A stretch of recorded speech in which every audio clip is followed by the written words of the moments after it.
Secretly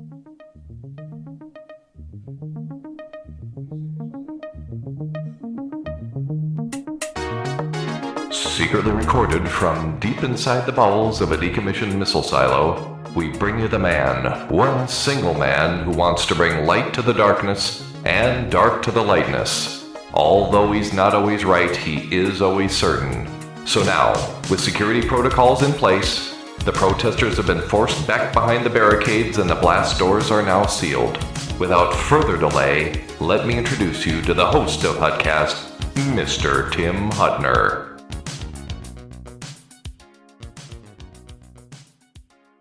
Thank you, Sergeant-at-Arms. You can now take your post.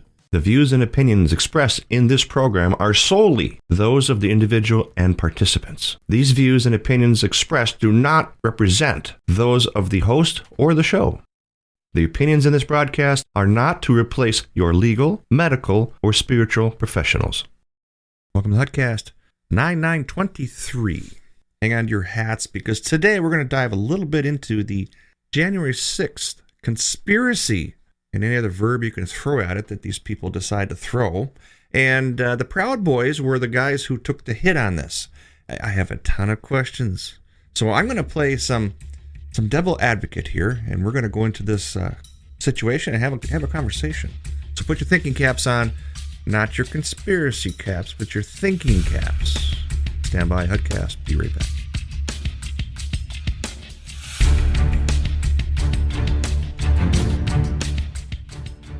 Buying a gun is no ordinary purchase. Whether you're a hunter, competitive shooter, or self-defense is your priority, there are many kinds of guns and many kinds of training programs. You use your brain all the time. You will rarely need to use your gun. Before you find yourself in a situation where you need to make a critical decision, make sure your training is the best you can get. It could be the difference between life and death, or freedom or detention. For the best quality training, check out permittocarry.us. If you live in Minnesota or Wisconsin or even Florida, give Gene German a call, 612-388-2403. That's Permit to Carry US. Or call Gene German at 612-388-2403.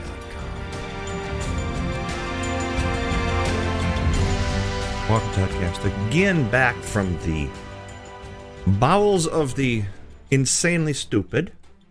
We've had a lot of people out there. Common sense, again, is not common enough. So we're going to play a little gig here today. Now, I'm trying something new because the text that I'm getting, I can't even get through without blowing a gasket. So we're going to do this thing, and I want you to pay attention and listen to it.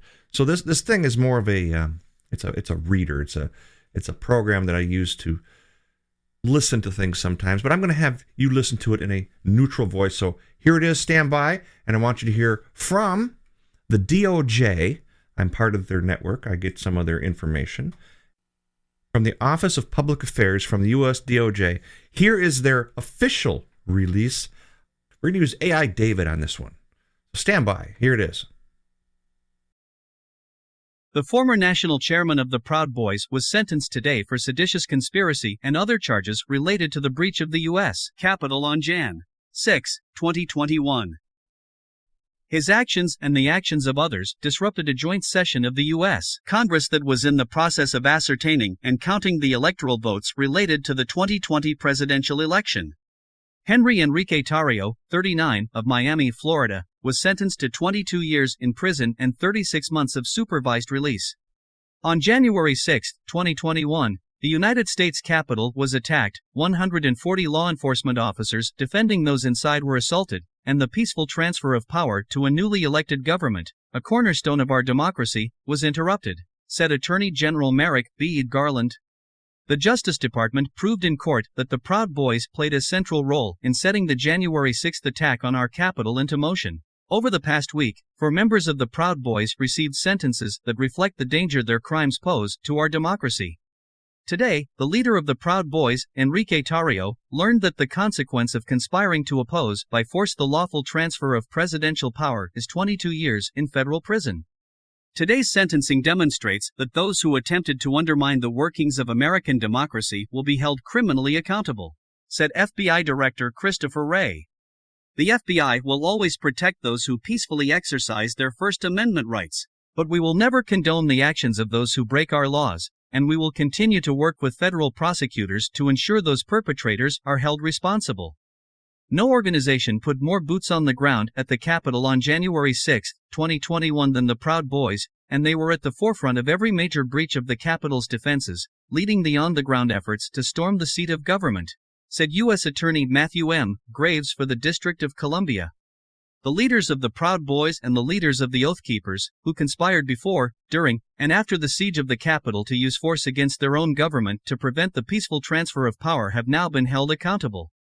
On May 4, 2023, a jury found Tarrio and 3 other co-defendants of multiple felonies, including seditious conspiracy for their actions before and during the breach of the U.S. Capitol on Jan. 6, 2021. Previously sentenced in this matter were co-defendants Ethan Nordine, Joseph Biggs, Zachary Rell, and Dominic Petsola. Nordine was sentenced to 18 years in prison. Biggs was sentenced to 17 years. Rell was sentenced to 15 years. And Petsola was sentenced to 10 years. According to court documents and evidence presented during the trial, prior to the events of January 6, 2021, Tarrio created a special chapter of the Proud Boys known as the Ministry of Self-Defense, which included co-defendants Nordine, Biggs, and Rell, conspired to prevent, hinder, and delay the certification of the Electoral College vote and to oppose, by force, the authority of the government of the United States. In the days leading to January 6, 2021, Tarrio and the other leaders of the Ministry of Self-Defense hand-selected members of the organization, including co-defendant Dominic Petsola, to serve as rally boys during the attack on the Capitol. To prepare for the attack on the Capitol, Tarrio and the other leaders of the Ministry of Self-Defense established a chain of command, chose a time and place for their attack, and intentionally recruited others who would follow their top-down leadership and who were prepared to engage in physical violence if necessary. On January 6, 2021, the group began their assault that day at 10 a.m. when Nordine, Biggs, Rell, and others marched an assembled group of nearly 200 individuals away from speeches at the Ellipse and directly toward the Capitol. At 2:11 p.m., Petsola smashed open a window, allowing the first rioters to enter the Capitol as Biggs and those with him entered close behind. Court documents say that Nordine, Biggs, and Rell, and the men they recruited and led, participated in every consequential breach at the Capitol that day.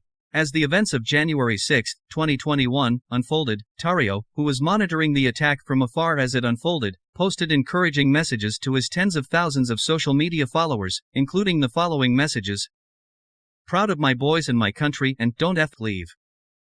Tarrio privately claimed credit for the riot at the Capitol, telling Proud Boys senior leadership, "Make no mistake, we did this."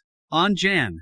7, 2021, Tarrio addressed the Ministry of Self-Defense members, telling them he was proud of y'all. During the hearing, U.S. District Judge Timothy J. Kelly found that Tarrio's conduct constituted an official act of terrorism and applied an enhancement to his final sentence. The FBI Washington field office investigated the case. The charges in the investigation are the result of significant cooperation between agents and staff across numerous FBI field offices and law enforcement agencies. The U.S. Attorney's Office for the District of Columbia, the Justice Department's National Security Division's Counterterrorism Section, and the Justice Department's Criminal Division's Organized Crime and Gang Section prosecuted the case. In the 31 months since January 6, 2021, more than 1,106 individuals have been arrested in nearly all 50 states for crimes related to the breach of the U.S. Capitol, including more than 350 individuals charged with assaulting or impeding law enforcement. And that was AI David. We're going to give David a little bit of chance here to speak up and say what he needs to say, because sometimes, yeah. All right, so how do you like that? What did you think of that? I'm going to make this a separate bookmark, a chapter marker, so that you guys can go back and play this again and listen to what exactly the DOJ said.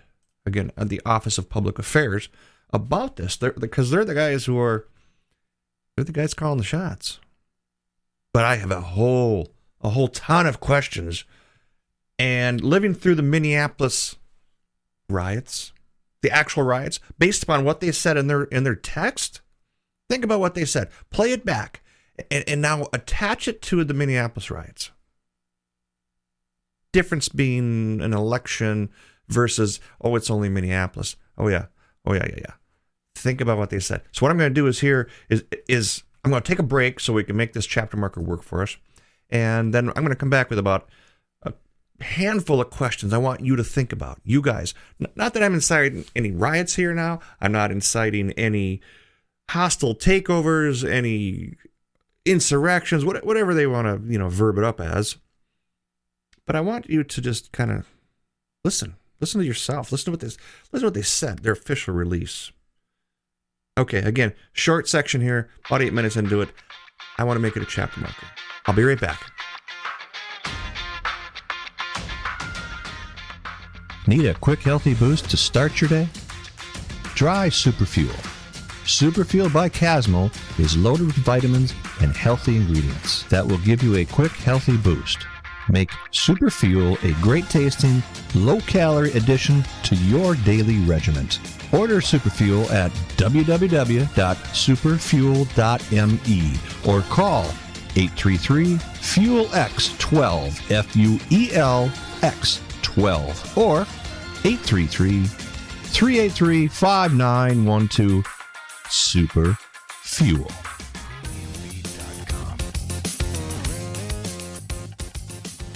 Yeah. How do you like that one? So you guys across seas, you guys in other countries, you're not going to get this. But on shore, every United States, every Virgin Island, everything we have claim to as a United States of America, you got to wonder what Tarrio's role was as chairman. Why was it so significant on January 6th? How is he the guy to make this happen? Just because he's on social media saying stir it up? He wasn't on ground. He was sitting in some, who knows, an underground bunker somewhere, and he was rooting it on Facebook. So here you got a guy probably sitting on his couch with a man bun. I don't know. Like, it could happen. Big beard, dresses like an operator in Desert Storm, and he wants to, stir this pot from afar? He got some guys together and says, "Hey, your boots on the ground, and I'm gonna quarterback this thing from my Cheetos chair." I don't know. Think about that point. And what underlying motivations might the Proud Boys have had on January 6th? Were they there to stir it up? Were they there to not make the guys count the electoral votes? I mean, really, you need all those people to push a button and figure out how many electoral votes we had? Or to certify them? Oh, yeah, we counted them up to 16 and we nodded our head. Never been a part of the process. I don't know what that means. So that's kind of a motivational thing. Why? Okay, so another one is, how does Tarrio's sentence reflect his influence within the Proud Boys? Okay, this is a psyops question. Think about the total picture. If you're going to cut the snake's head off so that the rest of the body can see what's happening, is this what they do? They take out the president? Because there's a whole lot of countries that could do that. One thing about the invasion of Iraq is they never wanted to kill Hussein. They could have killed him long ago, like they did the other guy who was hiding into a mud hut. But he wasn't the head of nothing. Military dictates that you do not kill the leaders because there's no one there left to shut it off. Now this guy, they made him a martyr. They put him in jail for a martyr. We'll see what kind of time he actually serves, but this is a federal thing. Now let's bounce this back to Minneapolis, like I said earlier. Or as I like to say, Murderapolis. The kickback they had that says that we will do a peaceful transition and they will tolerate nothing less of this. What did they do in Minneapolis? So a peaceful, i.e. peaceful, is not against the law. But then these guys started breaking the law and burning stuff down. P.S. All us Hennepin guys are paying this number. We're still paying this number. They applied to Fed credit. Fed said, piss off. Trump said, go away. We're not going to take care of you, which I personally don't blame them. But here I am paying it anyway. So instead of the country redistribution of wealth paying this, we're going to do it locally in Hennepin County. Yeah. Feels good, doesn't it? Think about that. It feels really good. I can see why some cities are looking to secede to other counties or make their own county. We'll make East Hennepin or West Hennepin or whatever that is. Incredible. Next question. Okay, so what does the Ministry of Self-Defense suggest about the Proud Boys' intentions? The Ministry of Self-Defense was the George Jones thing? We get some Kool-Aid we're going to all be drinking?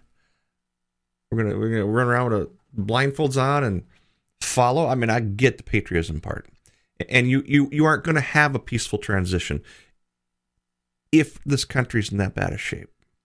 What kind of peaceful transition are you really going to have? There's no such thing as peaceful transition. Let's go back to 1776. How peaceful was that? Before there were laws. Happy Insurrection Day, 1776. 4th of July, ring a bell? You're going back to what? Hey, knock it off. We're going to make it against the law. I think it's against the law. England didn't like that deal, did they? But yet here we are. The peaceful transition, that part of our Constitution, should have been peaceful. I don't know, with all these indictments against Trump right now, you gotta certainly ask yourself, what left is peaceful? Because I don't know. I don't know what that means. And I hate to go over like all politics on you guys, but sometimes there's just not enough common sense here, and you gotta like plug into this and go, oh, that's enough of this. And I think January 6th proved a point. I proved a big point. We got enough of this, i.e. succession from Hennepin County. So what does the Ministry of Defense suggest about the Proud Boys' intentions? I don't know if you can actually have the guy who's getting pinched for the Ministry of Defense, the guy who's on trial for it, actually come back and make a statement on that. How can he? What does it suggest? It suggests that he's a proud boy of the United States. He's a defendant of our Constitution. He can open his mouth now. He's in a fight for his life, for his freedom that someone's taken away. And he fought once, and he got pinched. So how does the ministry's preparation and challenge the idea of the spontaneous breach? Well, I got two schools of thought on that. You're planning. Planning is a whole different thing than just saying, hey, spontaneous. You can't have a spontaneous plan. You don't go out there and say, yeah, let's go hang out with our cell phones and take pictures of stuff, and then, let's breach this. Let's push the window and go in. I don't know if that's kind of how it works. If you've planned this insurrection, quote, unquote, I hate that word. If you planned this, you're there. You're there. You have put things in motion to prepare for the next step. And they said, if violence if necessary. Violence if necessary. There omits the peaceful transition part. And these guys are going to spin this up to level 2. What else did they say? They wanted to, the assaulted police officers. I don't know. I only seen certain videos. I cannot trust the news. The news literally sucks. And they're showing these cops waving them in, these Capitol cops. Come on in. Come on. I mean, you see it all the time. It's the same ones. But it's so far out of context, you can't trust it. And if you weren't there, including the people who are prosecuting these guys, weren't there, and they're trying to make a case against this, the attorneys, the defendants, everybody wasn't there except the guys who were on trial. How do you put that in context? It sure isn't spontaneous, now is it? You got to ask that question, don't you? And what does how would you say it? What does the selection of the rally boys indicate about the group's hierarchy? Think about that hierarchy process.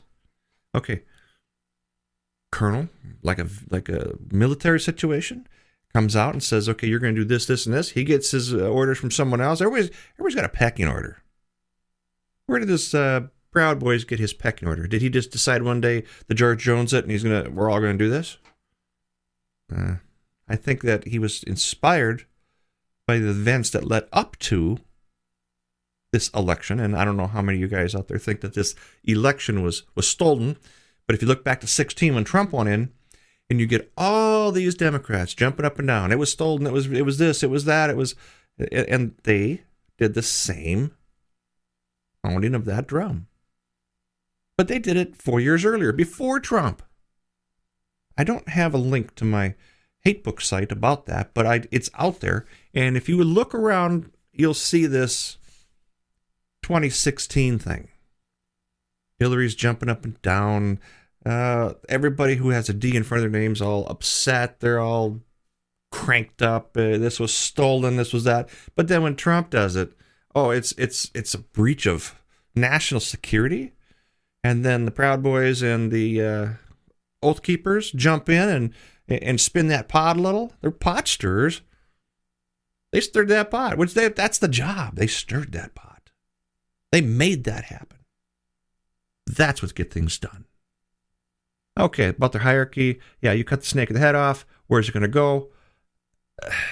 The body's going to go back and say, yeah, we don't want to do that. So, of course, you're going to take the leader out. It's not a military organization. It's not a country where the military terms dictate you don't kill the leader of the country. You kill everything around it to surrender. Not peacefully. Let's ask Ukraine on that. There's nothing peaceful about it. Putin's got his marching orders in his head. Where did he get his march? I don't know. That's kind of a crap show. Sorry, Ukraine. I know you're listening. I'll get these messages based upon what I just said. But focus on what I'm talking about here, the peaceful transition. All right, what might Tarrio and the monitor to the attack from a distance? So he monitored this from a way point. Didn't make him absolved of it. And he had an opinion. Now, this is an attack on your free speech. If his free speech says, hell yeah, burn him down, do this, do that, what does Minneapolis have then? F the police? Burn it down? George Floyd? Really? George Floyd's deal? I don't know. He shouldn't have died, but he did. And there's nothing you can do to stop that. The kid here in Brooklyn Park who got shot with a gun instead of a taser, crap show all the way. We've had shows on that. Shouldn't have happened. But you monitor from a distance. So that means that everybody who's got a Facebook account, who has a social media account, who has access to the rest of the world, to this collective group of like-minded people, say, F yeah, burn it down. When do they start going after those guys? Because that's what I see here. That's my number 7 question. You see it. It's there. Freedom of speech? Freedom of speech is not free. Ask any veteran. All right, number 8 here. I've got what do social media's posts reveal about the Proud Boys statements? Again, I think we covered that in the last one. There's nothing much to add. Number 9. Why would Tarrio claim credit for the riot? That one I sloppily wrote that down. I can barely read my writing. But yeah, why would he do that? Okay, you got a crap sandwich going on the 6th in the Capitol. You want to say, hey, we did that? Moment of pride, a moment of boasting to your comrades. Hey, I did this. We did this. But he claimed credit for it. Hey, number 1, stupid. That was stupid. Any attorney says, shut your mouth. Prove the point. You don't need to say words and something like that. You just shut up. So, Tarrio says that? Oh, man. That's on him. He gets to eat that one for breakfast. All right, moving on, because that very much to say about that. What does Laban Tarrio's action as terrorism imply about the domestic extremist threats? Wow. Well, I wonder if it would have held as much weight because there wasn't their quote-unquote insurrection had he just flopped his gums and nothing happened. Because he wouldn't have words with actions then. But with Tarrio's words, there was some actions. Or was there actions before the words? I don't know. What does that make you say? What does it... Let's talk about the word imply. How do you imply that? Because it was it inferred versus implied? Domestic extreme threats? Hello, riots in Washington State after the George Floyd thing. Hello, riots in Florida. Hello, riots when the kid got shot with that... what is it, Florida, what the kid got shot? What was that Mexican guy who shot him?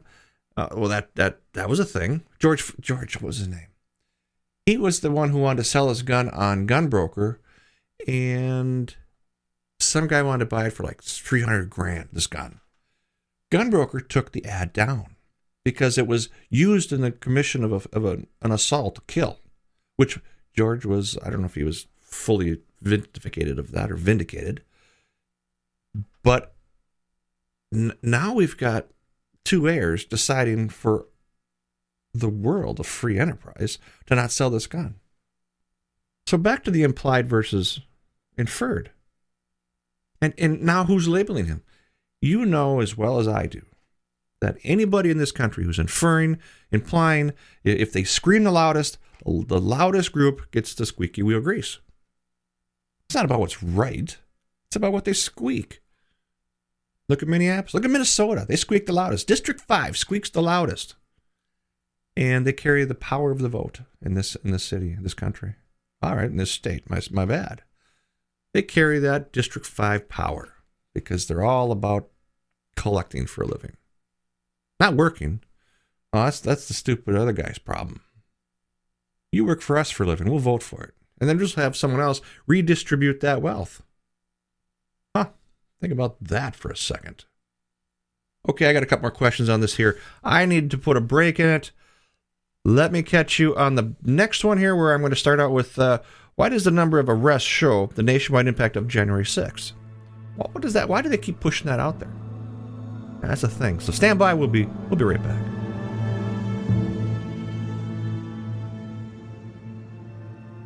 The current healthcare system is not meeting the needs of real people. People are demanding better care, better options, and want results. So Gareth Care has launched and is advocating for those in the U.S. and internationally, as people are realizing the controlled system has not been there for them. If you want your own independent advocate that is not controlled by big corporations, call or text and enroll today to get your advocate for your needs, serving all ages. For any healthcare need you might have, you matter. Here's how you get started. www.garethcare.com, GRAITHCARE.com. Call Gareth Care Direct 1-469-864-7149. Call or text a question to Healthcare Sucks and get an advocate with Gareth Care. 1-469-864-7149. Mention HuttCast and you'll get a 10% discount on your advocacy bundle. And the staff at Gareth Care will take care of you. Remember to mention HuttCast, get that extra 10% off your first bundle of time. And this is all brought to you from Gareth Care. All right, back at you. I want to finish this question here now. The question I had officially was, how does the number of arrests show the nation impact of the January 6th events? If you listen to them, they had a crap ton of arrests on this here. They had, 6, 8 of them in the beginning. You've got 1,500. I mean, why are they psyopsing us, saying, look, if you ever go against us, this is what's going to happen to you? Big critical, big thing, makes you think twice, but then all sentencing is a deterrence for the next guy. But it doesn't seem to stop them. It doesn't stop anybody from doing something. Once you're at that point, you ain't thinking, well, I could probably go, but I don't care. We're going to do this. I don't know. And it's to show the nationwide impact. That's pretty big stuff. You're talking about some city, nothing in the middle of nowhere, podunk nothing. This is like the United States, where you have everyone's attention. Every attorney general, every county attorney general, anybody, any AG, any prosecutor, because those are the guys who are going to send the shot, and then you have to have your defense team in place. I don't know if the Proud Boys, you don't really hear about their defense team much. They don't say nothing. They're not in the public. But you sure hear about the other side of it. We're going to kill him. We're going to put him in the Kushkow forever. We're going to do this. You don't hear it from the other side. We're going to protect him. Faithfully raw. You heard more from George Floyd's group than you did from the Proud Boys protection team. I don't even call that protection. Okay, so back to my next question here. What does the FBI suggest their cooperation in the investigation of seriousness? I mean, think about it. If the FBI is involved, is this a gauge, a level of seriousness? I don't know what that means. Why would they be so adamant on pushing this? Wouldn't it be like a Secret Service thing? Because it was a Secret Service police that actually was protecting the Capitol. So the feds jump in and say, hey, we're going to let the FBI take point on this? Why not somebody else? Why not, I don't know, the military justice of, I just don't get it. And that's a lot of investigation seriousness. When you got the feds, the ATF, you don't play the ATF. You do your job. You do the things right. You cross the T's, dot the I type of thing.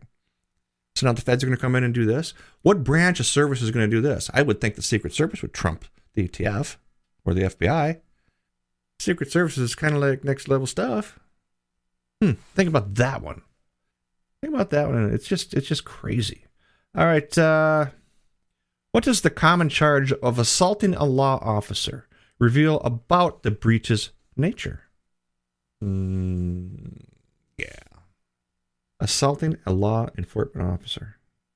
That you could insult them with, you spitting on them. Then what? Is that assault? You go to jail for that? It's still assault. You touch them. It's assault. And do you think that all these cops were in their right mind when they were being mobbed? They're starting to take names and write numbers down. Hey, what's your name? What's your name? No. They're trying to get out of the way. Would you stand in front of all of them? That many? I don't know, because it kind of didn't work for precinct number 3 in South Minneapolis when they were lighting the bastard on fire, throwing rocks at him. They walked away. Hey, we can't keep this position anymore. They retreated. And that was a police station, fortification, guns, supplies. This whole thing just kind of rings a Minneapolis bell to me. Kind of wanted to get my point out to you guys, saying, think about this whole thing as a whole. It's the same concept, other than what the reason was for.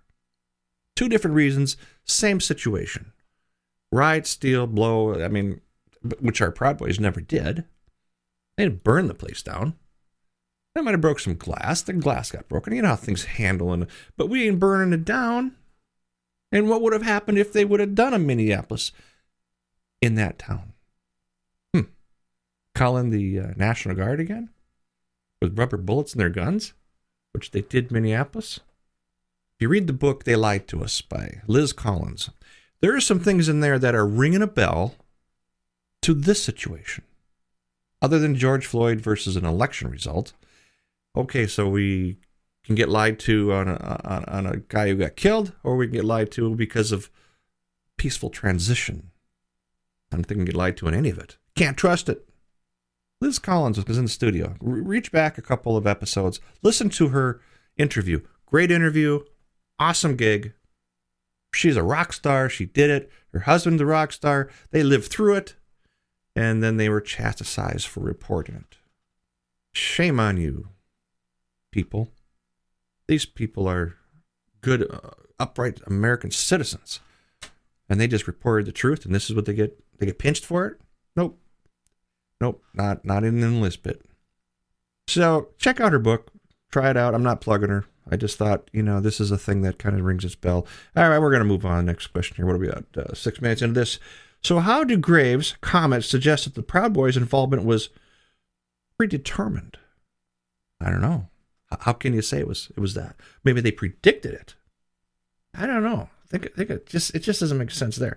Involved was, you're involved. There's no back. You're doing it. It's just right there, right now. I don't quite get that one. And then that was, I think, towards the end of the first part of the video or the audio that I was listening to. Okay, how does the sentences compare to other significant domestic terrorism acts in the U.S.? Well, that's my number 15, and that was kind of a big one. How many Minneapolis, Washington, Kenosha, Wisconsin, how many of these guys are pinched? You hear some things. The guy who wears the horns and he's running around on Pelosi's desk, got his feet up. Yeah, it's a trespassing thing. But let's talk about the rest of it. Not that I'm defending the Proud Boys. I'm not defending the Oath Keepers. I happen to align with some of their agreements, but that's it. I just happen to agree with them on some of it. Now what? Where is it? Where's the rest of this? Where's the rest of this thing? Because it's not out there. Where's the sentencing for the rest of them? Domestic terrorism acts? I don't see the correlation with domestic terrorism. Unless they were involved with a firearm. If they had their gun out and they were storming that Capitol, number 15 would be a slam dunk for me on my questions. Oh, yeah, that's domestic terrorism. But walking into the Capitol with a cell phone, recording police, waving them in, come on this way. Of course, that's what we saw on TV. We don't know which side's making us see that, but that's what we saw. We don't see the other 90% of these guys scared as snot. And Pelosi and what is her name? Ortez, I don't know, running around. I was scared for my life. Oh, dude, save the drama. Yeah, I bet you were scared. Why were you there then? If it was that much trauma to your life, wouldn't the Speaker of the House say, hey, we shouldn't probably be here? There's a lot going on out front. Let's make sure that we can settle these groups down and make this happen. I don't know. That doesn't make sense.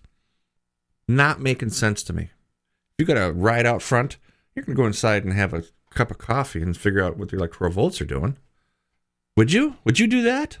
Oh, no. You're locking and loading and you're breaching yourself in and you're protecting yourself.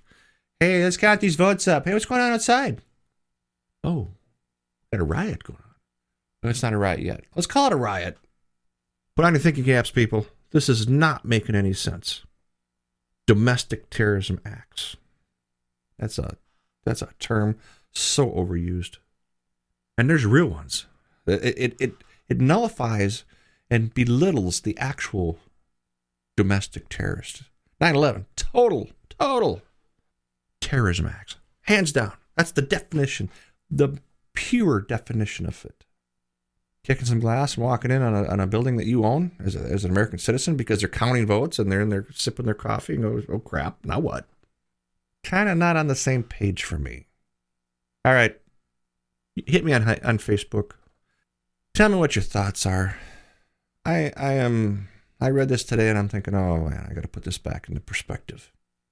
I think you should put it in perspective. I think everybody listening to this in any country should be putting this into perspective in their own hierarchy of the government. I hear UK is having some stir in the pot moments over there. I haven't even followed what's going on there yet, but they're having the same kind of crap. And if this makes sense to you, if this show stops and makes sense to you, listen in. Like us on Facebook. Follow us on whatever platform you're on. And share it to somebody. Say, hey, listen to this guy.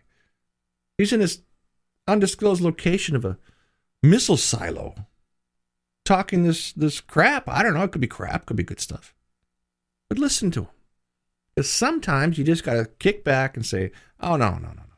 This ain't making any sense. And then sip your latte, Coca Loco Roco Rofa, for $84 a cup from your local coffee shop. And wearing your man bun. I don't know if you do that or not. It could be a thing. But this show's about common sense. And this is not common sense. You should be appalled. And you should be upset. And you should be saying, okay, we've tried voting it out. Yeah, I know where you're going with this. And we should stop doing this. But yet here we are. We're preaching the same stuff every time. But reach out. Like us on Facebook. Hate us on Facebook. Whatever your opinion is, make it your opinion. And make it be heard in the world. Because you only have one life. Eventually it's going to end. What would be your legacy? Ben Franklin had a legacy. George Washington had a legacy. Abraham Lincoln. Everybody had a legacy. We're living it to this day. Who do you think wrote the Declaration of Independence? A legacy. Benjamin Franklin, which was not a president, by the way, but he's on our money. I do appreciate you tuning in. I thank you very much. Our numbers have gone through the roof. The Artist Show has gone 10,000 hits in less than 12 hours, 15 hours. I think it's 15. It was crazy. It was a crazy show. I had a lot of flash on that one. I appreciate the listen. All right, then. We are 13 into this next section. We'll put some commercials in there. We'll make it all nice and pretty and Appreciate the listen, and don't forget, I hope you all had a wonderful Labor Day. It was well earned in this crazy economy, in this crazy states, in this crazy world. You need to kick back and just turn off, and that's kind of important. So, thanks again. Catch you next time.